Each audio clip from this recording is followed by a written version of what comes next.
दोस्तों, यह भगवद गीता की कहानी हमने आपके लिए विशेष रूप से चुना है। इस कहानी को पढ़कर आपको कुछ अच्छी शिक्षा मिलेगी जो आपको इस दुनिया को समझने में मदद करेगी।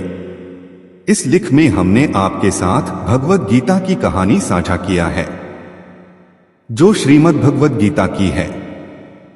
यह कहानियां कुछ अच्छी शिक्षाप्रद कहानियां में से एक है और हम इसलिए आशा करते हैं कि हमारी यह भगवद गीता की कहानी पढ़कर आपको बहुत आनंद आएगा। आपसे एक छोटी सी रिक्वेस्ट है मेरा कि आप वीडियो को पूरा जरूर देखिएगा। तो चलिए शुरू करते हैं। एक बार गांव में एक बूढ़ा अपने पोते के साथ रहता था। बूढ़ा रोज सुबह जल्दी उठकर भगवद गीता पढ़ने के लिए मेज पर बैठ जाता था।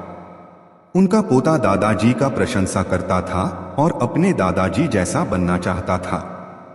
इसीलिए पोता दादाजी की तरह सब कुछ करने की कोशिश करता था।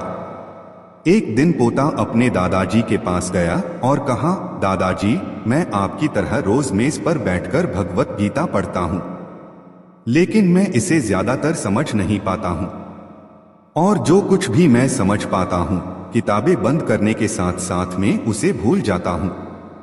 अगर मैं जो पढ़ता हूँ उसे भूल जाता हूँ तो भगवद गीता पढ़ने से मुझे क्या लाभ होता है। तब दादाजी एक कोयले की टोकरी पकड़े हुए थे।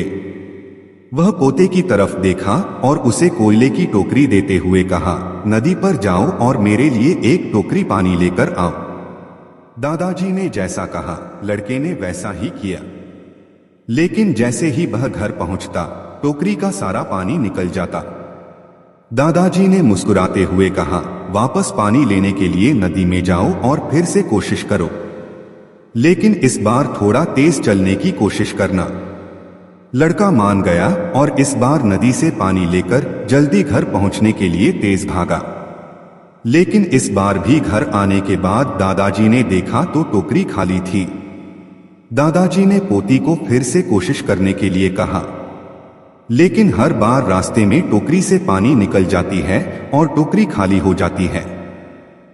लड़का थक गया और अपने दादाजी को कहा, दूर नदी से टोकरी में पानी लाना असंभव है। मैं आपके लिए पानी से भरी बाल्टी ले सकता हूं। दादाजी ने उत्तर दिया, मुझे पानी की बाल्टी नहीं चाहिए।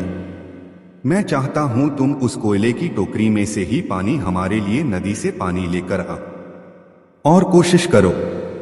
लड़का जानता था कि यह असंभव है, लेकिन उसने अपने दादाजी के बात मानी और फिर से कोशिश की। इस बार लड़का जितनी जल्दी हो सके दौड़ा, लेकिन फिर से टोकरी खाली थी।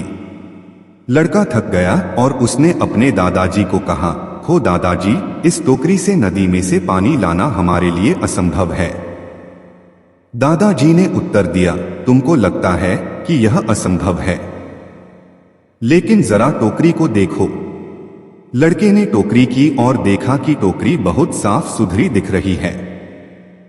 उसने देखा टोकरी से कोयले के सारे दाग हट गए हैं। अब कोयले की टोकरी अंदर और बाहर से साफ हो गया था।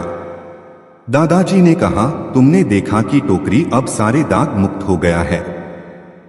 जब आप भगवद गीता पढ़ते हैं तो ऐसा ही होता है। तुम जो पढ़ते हो उसे तुम समझ या याद नहीं रख सकता है, लेकिन यह शब्द तुमको अंदर और बाहर से बिल्कुल बदल देगा। राधे राधे।